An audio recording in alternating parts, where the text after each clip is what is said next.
Hmm. All right. Hey, Amy, how are you? Wonderful. How are you? I'm doing great, great, great. Thank you so much for coming in and backing me up with all the stress I have going around holidays. I don't want to back you up on encouraging you to be stressed, but definitely here to help you out. Thank you. I think I really needed it. So, and with that, I really think there are a lot of other moms just like me who are struggling to keep up with this holidays. Yes, it's beautiful, but kids are not in school.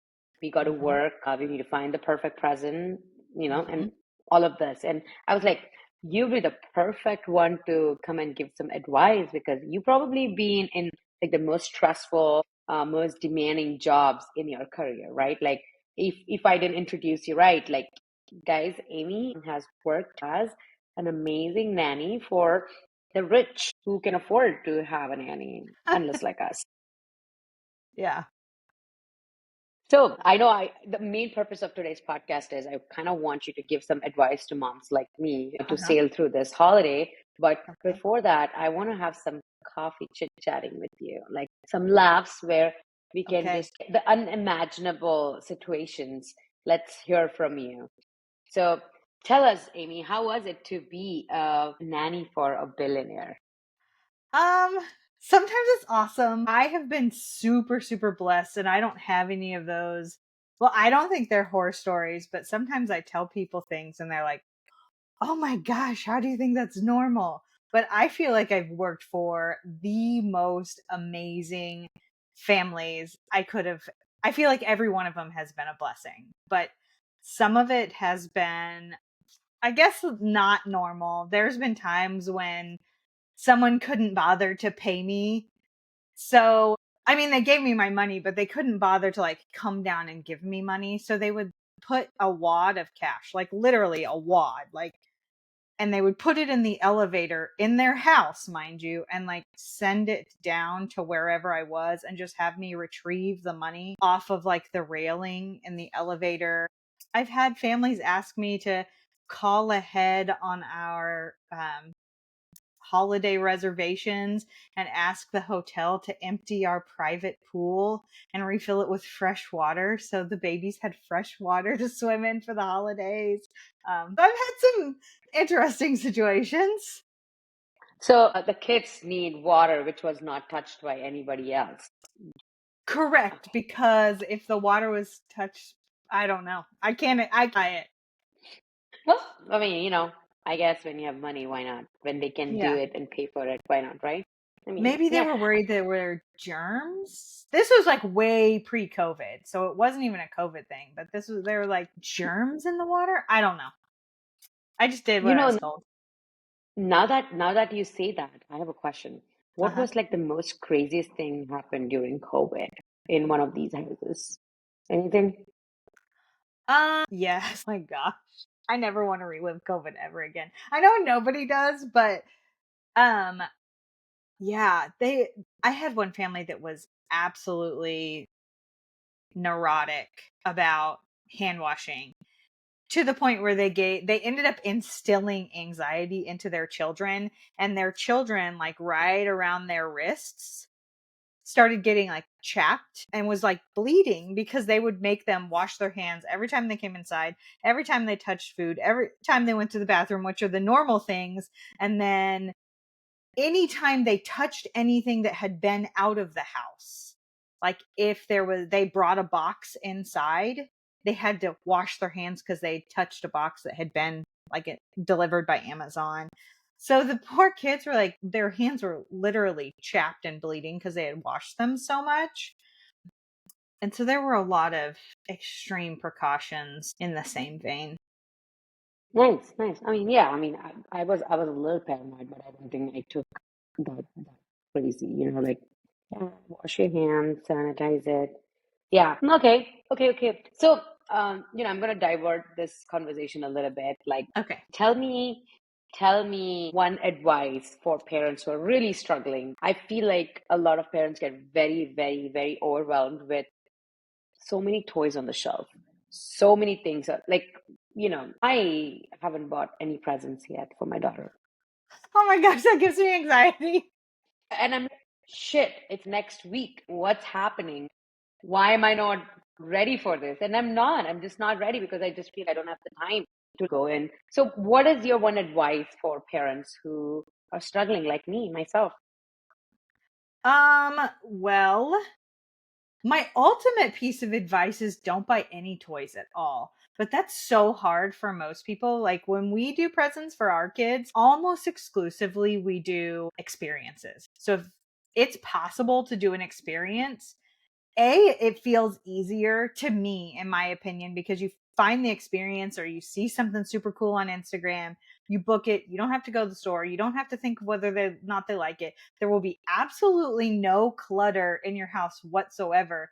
And then you have this beautiful experience. Like this past year, we went to a giraffe sanctuary and that was the boys' Christmas present. So we stayed in this suite that overlooked the giraffe barn and we got to go and feed the giraffes and everything like that. So, I mean, that's my extremist piece of advice, but my realistic piece of advice is just say no more often. Like instead of stressing yourself out because well, I don't have time to go get presents because I have to do this party and there's a class party and there's I don't know, 9 gajillion things. Just say no to some of the things. You don't have to do it all. Your kids don't need a gajillion presents. I bet you don't remember every present you got for Christmas. Yeah, I mean, that's a great advice because I feel like the reason I, as a mother, I'm lacking is because I have all these commitments. I have 500 Christmas parties on a weekend, and on a weekday, the school tour and this, that, let's go to this live, that live, you know? So yeah, I think that's a great advice. The first advice would be to say no. Like, no, I'm not doing it. But it's so Yeah. hard. It's like so hard, It is hard, but after a while, it's like empowering. is it? You're like, Yeah, I'm not doing it. I don't want to do it. Like, because I know for a fact you don't want to go to all 500 of those Christmas parties. it's And exhausting. the best thing about no, because most women actually, I won't say most women. I am a people pleaser, and I know a lot of people I work with are people pleasers.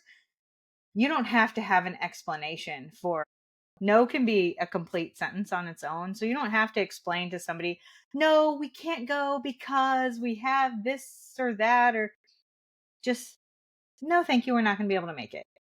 That's it. Absolutely. Hey, you know what? That's a great advice. No, and I don't need to say anything more than that. So yeah, that's a great advice for the holidays. Yeah. Yeah, I think I'm gonna do that. Yeah. Tell me, I'm gonna go back to the nanny part. I'm like so Okay. excited to hear. Tell me, how did you get into this nanny, and how did you get into this high profile nannying job? When I was 18 years old, I was actually recruited by a nanny placement agency and they called me up and they were like, "Hey, we heard you're really great with kids. Would you be interested in being a nanny?" And I didn't end up working with that agency, but I thought about it and all I wanted in the whole world was to move away from home. I was like, I'm out of here. Like you people are crazy. I'm gone. And I could move away from home and have a job and have a place to live all in one. And from then on, it was golden. Like it was and I just feel like it was what I was supposed to do because I lucked into some just really, really incredible families. And then when they didn't need me anymore, they would either refer me or I got pulled into some really great nanny agencies. And I just kind of worked my way up. I got a reputation for being really awesome and I'm very good at noticing when things need to be done before you even notice that it needs to be done. So that was probably like the attribute that families found most enticing.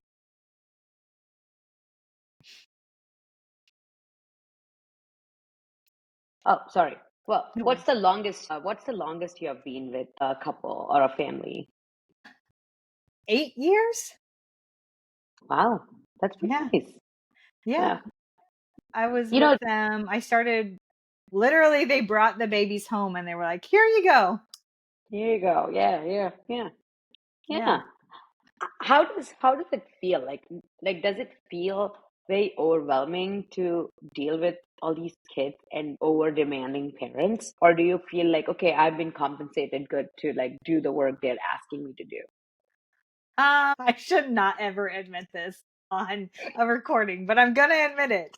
I've never met a kid that I felt like I couldn't handle, but I've definitely met some parents that I don't prefer dealing with. So it's not usually the kids, but it's if I have a problem, it's almost always something to do with working with the parents. Overwhelming, I don't think. Okay. And did you, so people who are listening, maybe one thing you would like to prompt and say, you guys, don't ever ask your nanny to be doing this. This is just rude. Because I feel like people just ask unrealistic things. My own personal story, this isn't don't ever ask your nanny not to do this, but my own personal story with that in particular, I had a mom tell me that the way I was dressed was tempting to her husband. And if you know anything about me, I am the least fashionable person to ever walk the face of the earth. I've gone into places in a dress and people that I see on a daily basis don't even recognize me because 100% of the time I am in jeans and a t-shirt. It gives me anxiety thinking about not wearing jeans and a t-shirt. So the how this woman thought I was trying to tempt her husband is just absolutely beyond me. So maybe don't accuse your nanny of that. But never ask her to work for free ever. That's so incredibly rude. It's her job. Even if like the babies are sleeping, she can't leave. So she's still working. Yeah. But I've had a family that wasn't wonderful that kind of wrote a misleading contract that manipulated me into working extra hours for free. And that wasn't cool. And it didn't last very long. So just don't ask them to do that. Oh my God. Yeah. I mean, I on a daily basis come across at my work too, where people are just like, can you just do this? Just add it. And I'm like, will you go and work for a company for extra hour without getting paid? No. Then why would you ask me to do it? Right? Yeah. Right. I Yeah. am Yeah. capable of doing it, but that doesn't mean I should do it for free. Yeah. Hey, nothing's free. Nothing's free. Right. Awesome. Yeah. I mean, that's amazing. Tell me some of the most commonly asked questions during the interviews when you go for a job like this, or when you used to. Oh my gosh, I haven't been interviewed in so long. I know the questions I tell people to ask when they're Okay. when they're Yeah, go ahead. I tell people to ask if they are comfortable with parents working from home. Especially now, it's just really common for parents to be working from home, and a lot of nannies find it harder to work when the parents are at home because the kids just want to be with them, or the kids think that the nanny has no authority because a higher Um, authority is there. I always get asked about salary. I get asked about vacation time, if there's any benefits that are a make or break for me.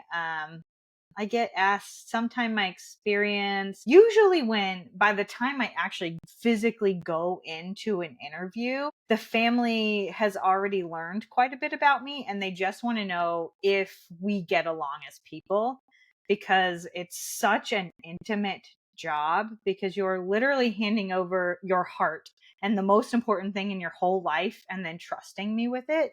So once you get to the actual interview, it's just a matter of vibes. Like, does this woman seem like the type of person that I would feel comfortable handing my whole world over to? yeah. So my other question would be, what was the best vacation you thought you went with people when they traveled? Let's see. I think my favorite trip that I ever went on was I went to Hawaii with a family, and it wasn't a super extravagant trip, but it was just so nice. It felt like being with family. I didn't feel like the help. We were all just kind of pitching in and taking care of the kids and trading off, and it was just a really joyful, wonderful experience. I really liked it. Yeah, I remember last year I was in Mexico and the cabanas we were in, there was a cabana next to us where these people had bought their nanny. And Mm-hmm. obviously, in the beginning, I was like, oh my God, that would be so nice. And then I just gradually started noticing that this woman was just terrible to the nanny, just rude. And I, as an individual from far, I can see like this person is not nice to her. And I'm like, why would you treat somebody like that just because you have money? Right. Like she was so Luckily, particular about the kids' bits. She was so particular. She's like, why did you dress her up in this? And why is she not dressed in this bathing suit? And I'm like, oh my God. luckily, I haven't had anybody that treated me poorly. I also have boundaries, and my boundaries won't, I'm very firm with my boundaries, and my boundaries won't allow somebody to treat me poorly.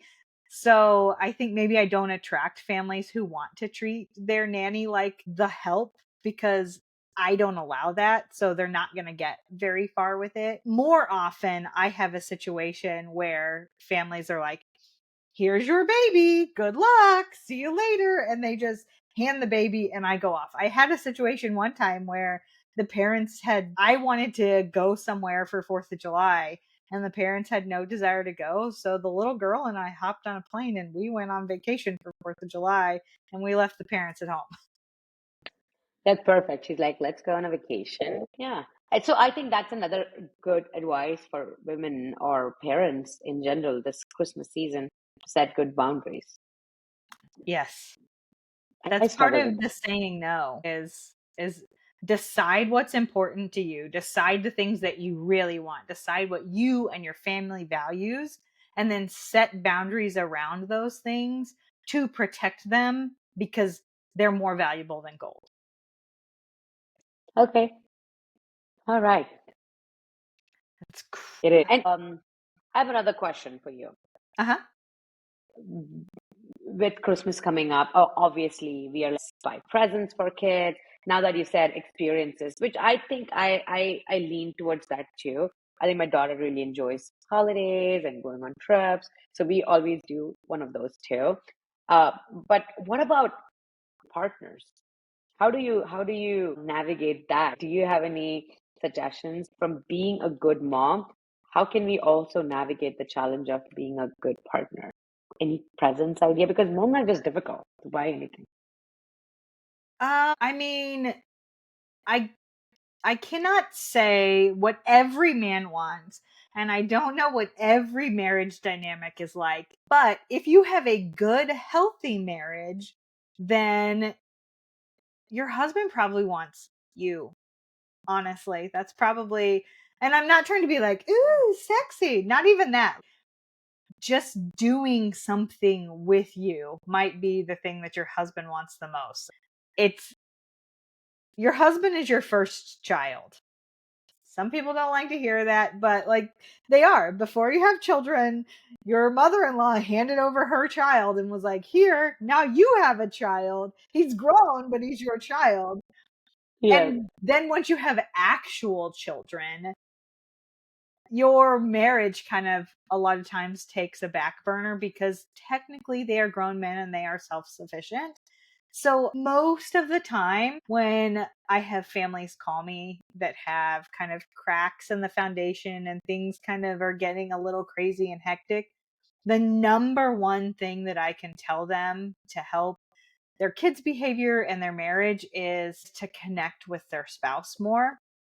So, even teeny tiny bits of, we call them micro connections or micro dates. And then for Christmas, your spouse might want a trip. They might want you to plan a way for them to just spend a weekend with you if that's possible, or make a packet full of, okay, here's a date night for every month of the year, or something that means that they get more of you, even though you don't have more of you to give.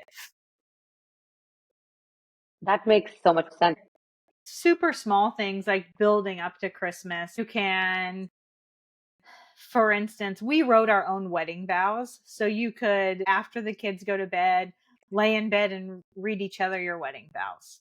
And you don't have to go anywhere. It's not expensive. It doesn't take hours to plan. You don't need a babysitter, but it is this tiny way for you guys to kind of reconnect after the hustle. That's great. That obviously there are a lot of people who have really bad experience with like babysitters. Mm-hmm. So is there any pointers which you would like to share with normal moms who want to have a getaway and go out and have a date when they hire a babysitter from care.com? Care.com is one of the most commonly used platform for all these purposes, right? So if you interview somebody, what is the red flag? If they're hard to contact, Okay. I would say if you're trying to hire a babysitter for just one-off events, not a nanny, but like a babysitter for date night or whatever, email them or however you contact them and say, this is my phone number. Can you send me your bio or your availability or whatever? Because you as a mom are already busy, so you don't need to file through all of these women and sitters. So if you say I'm going to say your bio so people know like their experience. Can you send me your bio via text message to this number? If they don't send you their bio, they've already eliminated themselves from the pool. They have already told you that they are not reliable, and you had to do literally nothing about it. Okay. Yeah. I mean, I've never thought of it like that, but it makes so much more sense because if somebody is not ready to communicate with you, how can you trust them with your children? Right. Yeah. Okay. That's good. Yeah. Or maybe instead of since you already have their bio on care.com, give them your phone number and say, can you text me with the best time to call you to set up an interview? And so they know the next step is coming, but the ball is also in their court. And if you never hear from them, please do not stress about it. It means they don't want to work with you. Yeah. God, I really need a babysitter sometimes, I feel. Just I mean, even when I'm home, just to like, I feel very guilty that I'm always working when she doesn't have school. And my child's pretty easy. She just plays upstairs. But I also feel like maybe I need to have a babysitter so she can get entertained and played with. She's not so bored. no, she needs to be bored. Oh my gosh, my husband, when I was telling my husband that I was doing this podcast, he was like, please go on your rant about boredom. And I was like, I don't know if I can fit that in. And he was like, please find a way to work in boredom. And you did it for me, so I didn't even have to do this. So I have a whole I want rant to hear about about. boredom. Yes, I want to hear about it. Stop entertaining your kids. It is not your job. Your job is to raise them to be wonderful, loving, productive people. Your job is not to entertain them. It is so important to their developing brain for them to be bored, because nothing wonderful comes out of back-to-back soccer and ballet and full schedules. Nothing creative comes out of running from here to there and everywhere. Every time you've ever had a good, wonderful thought, you have either been driving or you've been in the shower or you have had time for your brain to be settled in order to think of something else. So when your children are bored, it allows them the freedom to be creative. It allows them to think of things that they never would have thought of. A child that's running here, there, and everywhere and has somebody entertaining them all the time isn't building this amazing Lego creation to come and show you. They're not diving into this art project and creating like the first mercat or whatever creative thing. Like, boredom was where your children will have the space to flourish.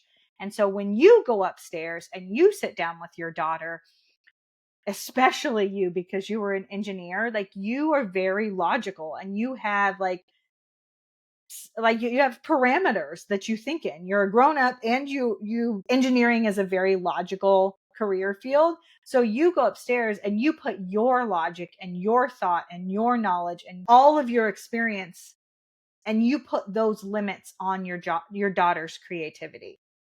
So she doesn't have the space she needs to be as creative. And that's why you go up there and she's like, no, pretend, mom, you said this. that's not the way I wanted it to go, because you're being very logical about it and she's being very emotional and creative about it. Yeah. Oh my God. I never, ever, ever thought of that. Oh my God. As a parent, we like putting them in a box by helping them out. Oh my God. Like maybe we need to have a podcast, another one to talk about parenting, About boredom. Yeah. boredom, or just parenting, like the logical mistake which we do of keeping our kids overstimulated. That's Wow. my rant. So if you do want to connect with her and if you are feeling bad, take 10 minutes or 5 minutes or even 2 minutes. Leave your phone downstairs, go upstairs, and be open to whatever it is that she's doing, to fully immerse yourself in her and what she's doing. And 2, 5, 10 minutes fully immersed is going to be exponentially more valuable than an hour where you feel obligated to be up there, but you're really thinking about the work that's downstairs. Wow, Amy, you just like said something which just changed, I'm sure, a lot of people's parenting idea. I hope so. Boredom is good. Yep. It's one of the best gifts you can give your kids. The human brain doesn't develop by constant stimulation. It develops by creating stimulation out of whatever your resources are around you. Wow. Okay. Nice. I think for everybody who's listening to this, I'm sure there's so many more questions. And I'm going to request again, Amy, if she could come back on another episode to talk about parenting. But, I have one last question about the topic we were talking about today. Huh? So if somebody is looking to do nanny, what do you think? What do you think is a realistic expectation of pay? I would say no one should, especially right now, never pay your nanny less than $20 an hour. And there's going to be nannies that come at me for saying that. But some people consider a nanny to be like there is very little work involved. Some parents are just like, I'm home, but it's in the industry, it would be called like more of a mother's helper. It's just like a second person that's there to jump in sometimes. But what I want to remind you is this is this woman's living wage. So whatever this woman or man needs to live comfortably and not be stressed out when they come to your home, that's probably the salary that would be best for them, because you don't want a nanny that's coming to your house stressed out because she's making $12 an hour, $15 an hour, living in the middle of San Francisco or living in the middle of Portland. She can barely afford her rent, and now she's supposed to give your children impeccable care, but she's worried about whether or not she can feed herself after work. Yes. So, Okay. Just keeping people happy, or at least paying what they deserve. Okay, no less than $20. Okay. Awesome. Did you ever have an experience where you just said in the industry it's called mother's help? Did you ever have an experience where they had you or hired you to do the baby, but then they asked you to do chores and you're like, nope. I know you do set very strong boundaries, but still, did you have ever an experience? I won't clean the house. I'm not a good housekeeper. My house isn't like, if I have to clean my house isn't clean. It's not what my brain is good at. It's not, I have ADHD. I don't enjoy it. I have had families that their previous nanny cleaned the house all the time. And so they just assumed that I would do that. And I was like, no, no, no, no. When I came here, your 2-year-old was not speaking Yep. because your nanny spent all of her time cleaning the house. 2 weeks after I got here, your 2-year-old is speaking. So Yep. your house might be dirty, but your kids are progressing.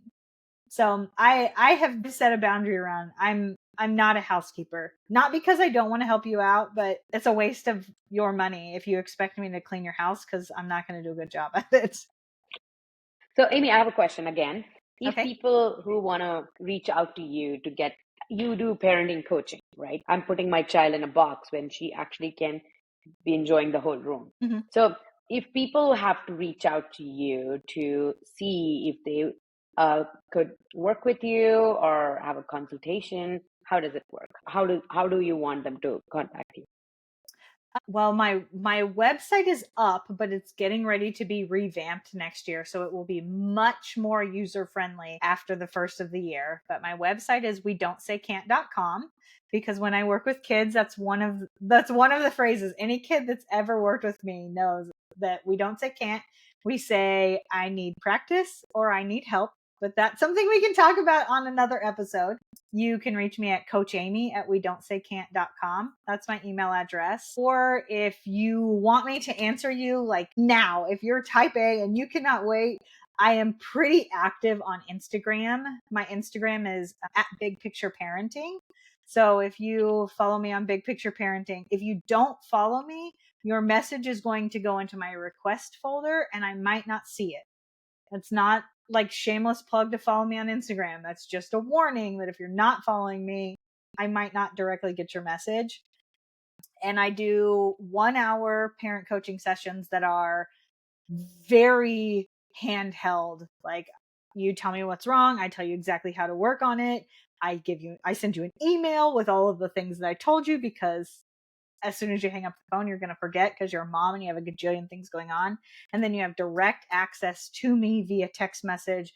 In the middle, when stuff hits the fan, you say, this is what's happening. And I say this. And then you're like, okay, I said this. Now what? Now put the plate here. Like, tell you exactly how to walk through a situation, because it's very important in those types of sessions that I get to know you, your husband, your children, like your dynamic and the personalities of your family, so I can give you exact examples of what will work with your kids and their personalities. Um, Okay. yeah. Yeah, that sounds good. So, to wrap this up, I would say the few things today we learned is during the chaos Mm-hmm. season, how you can keep yourself sane mentally is to say no, Uh-huh. set boundaries, and don't focus too much about buying a lot of crap. Yeah. Experiences are more focused. Yeah. That would Did be I miss my best anything? suggestions. Yeah. Okay, okay. Well, I want to say thank you, Amy, for coming in, and we are definitely going to come in with another episode talking more about parenting. So, thank you. Wonderful. Sounds good. It was wonderful to talk to you. Thank you so much. I really enjoyed it. Thank you. Thank you for coming in. Of course.